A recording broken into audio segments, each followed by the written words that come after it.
Novak Djokovic, your defending champion.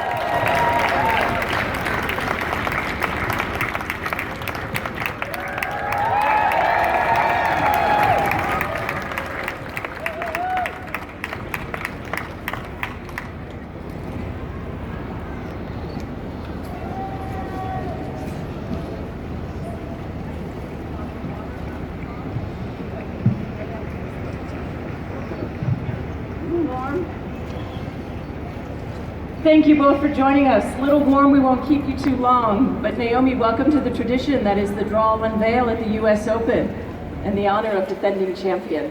Thank you. After this victory here, last year you went on to win Australia, and now you come back as the defending champion. How does that change a tournament for you? I'm not really sure yet because this is the first time, of course. So I'm looking forward to the experience, and for me, everyone knows that I love it here. So. Well, Novak, you have a little more experience being the defending champion. What's it like when you come in as a top seed, winning last year? Does it change anything for you? Well, you have that additional pressure, obviously, and expectations, but I guess over the time you get used to it. The more you win, the more you get used to it, I guess. But at the same time, it is always a paramount challenge in a way, to defend the Grand Slam title and be along one of the top players that are, candidates to win the title. Obviously, Grand Slams are the tournaments that matter the most in our sports, and this is where you want to shine. This is where you want to play your best. So of course, it's exciting as well. Any advice for Naomi? No, she's doing everything perfectly. So I'm admiring. I'm not gonna give her advice. Naomi, we watched you play last week in Cincinnati, and we noticed that you had to withdraw an injury to the knee. We watched you practice this morning with a knee brace on. Can you give us an update, please? If you watch me play, then that's the update for you. How's the injury? It's getting better. I would say I'm a fast healer, so I'm kind of banking on that. So you're feeling positive about playing, because remember in Cincinnati you said this year I just want to play the US Open. Are you feeling confident that you're going to be able to play? Yeah, I'm here, and I feel as healthy as I can be. So. Healthy as you can after a long 9 months, something we're reminded of when the athletes get to the US Open. It's a long year, and this is the last Grand Slam. How much more of a push does it require here, Novak? I think most of the people who are following our sport and not really die-hard fans, they follow mostly Grand Slams and what happens in these tournaments. But obviously we have another few months after the US Open as well of our season. But nevertheless, US Open is, as I said, one of the 4 majors, and of course this is where we're going to reach somewhat of a climax in terms of the quality of tennis and in terms of attention from the fans around the world. So it's going to be a great tournament, I'm sure. And speaking of the majors, Novak, an epic victory, no doubt about it, over Roger at Wimbledon. You've had a little bit of time to relax and enjoy that. How do you reset for another major in such a short space of time?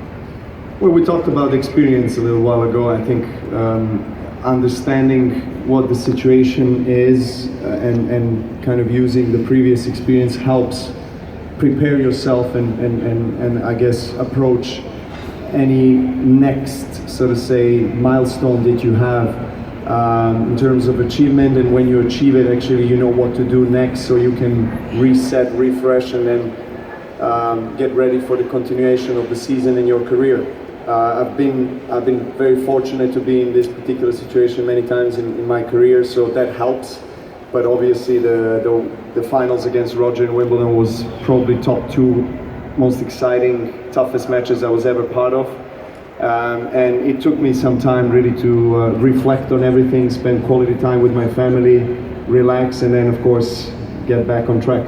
You've got a whole host to choose from. What was the other one? Excuse me? You said top 2. Yes, would be Nadal final in Australian Open that went almost for 6 hours, so it's tough to choose between the two. But Marathon man. I'm glad to hear it took Novak a few days, weeks to reflect, recover. we grew, because it took us the same too, and we were just announcing the match. It was absolutely incredible. As we went through all of the names in the draw today, and you see even the great qualifying, the quality of tennis being played, I'm curious, both of you, when you walk around the grounds or take in tennis on TV, what do you enjoy watching? I mean, I enjoy watching him. And yeah, I mean, for me, there's just so many new up-and-coming people, and I like to kind of scout a little bit, so I like watching people's whose games I don't 100% know yet. Very smart. We spoke a little earlier today, Naomi, about Ash Barty needing to adjust to winning her first major, to becoming #1 player in the world. I'm curious as to what the biggest adjustment was for you winning here 12 months ago, winning your first major. I mean, I feel like everyone is so different though. Like everyone takes different paths, so even if I were to say what I adjusted to, I don't really think it would help anyone. And I kind of just like went, like, because off season is directly after this, so I didn't really feel too much like anything changed. This is a good one to win because you have a nice gap until Australia. You're the last major champion for a really long time, so it's probably a good time to win your first one. But I want to ask both of you the draw. How much you look at it, how much do you dissect it? Some people I know are superstitious, they don't like to know who they play next. Where do you fall on that? Well, I think most of the players study the draw, to be honest. Even they say, well, I'm just looking at my next match, but you still look at your section and who is in there, and then, as Naomi was saying, you scout. You see how they're playing, you have your team as spies, so to say, overviewing all the courts and potential opponents. So of course you do look at, I mean, at least in my case, and I think most of the players look at the draw further than the first round. But of course, most of the attention goes to only the next challenge and the next match, how to overcome it. What do you think of your draw? I haven't seen it yet. Want to see it? Don't tell me, please.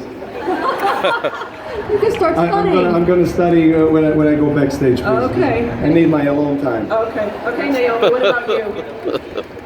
Yeah, I mean, I don't really look at my draw. No? Mostly because I like to know who, like, that one person I'm playing. Like, I know who my first round opponent is. Okay. But other than that, I blank out. I like to focus all my attention on that So one. you block the rest of it out. You just focus on the match at hand. Yeah. Okay. Novak, can we ask you one question? It's the question everybody asks when the men's draw comes out. You and Roger and Rafa. Somebody's going to have to go through two of you. So the question is, where did number 3 fall? Do you want to know? No, right now. I will find out in a few minutes, because I need to process that. Okay, we're trying hard out here, Novak. I know, we gotta give you something here. No, but it's great. I mean, I want to thank everybody for coming out, not just today, but all these days in the qualifying week. It's wonderful to see that many tennis fans supporting players that are participating in qualifications here and coming out, watching all of us train. And it's amazing that ESPN is covering the entire week for the first time. I've done an interview yesterday on my training session. It was strange, but it's really nice to see that much of attention going forward to and approaching the last Grand Slam of the year. We've had a lot of fun. I think the week has been spectacular. Fan week, we're calling it at the US Open. And I think it's only going to get bigger, and I love that the gates are open to all. Anyone who wants to come can attend free of charge. Thank you both for participating, not just today, but allowing us, Pam Shriver, to interrupt your practices, Novak. And Naomi, thank you so much. Best of luck. Wonderful champion. Thank you. Yeah, thank you guys. Thanks so much. Good luck. The schedules will be out after qualifying concludes tomorrow. Cheer those players on, trying to get that third win in qualifying tomorrow. And the schedules will be out. And again, the US Open begins Monday. Coverage live all over the ESPN networks, 11 a.m. and noon Eastern on ESPN. Thank you all so much.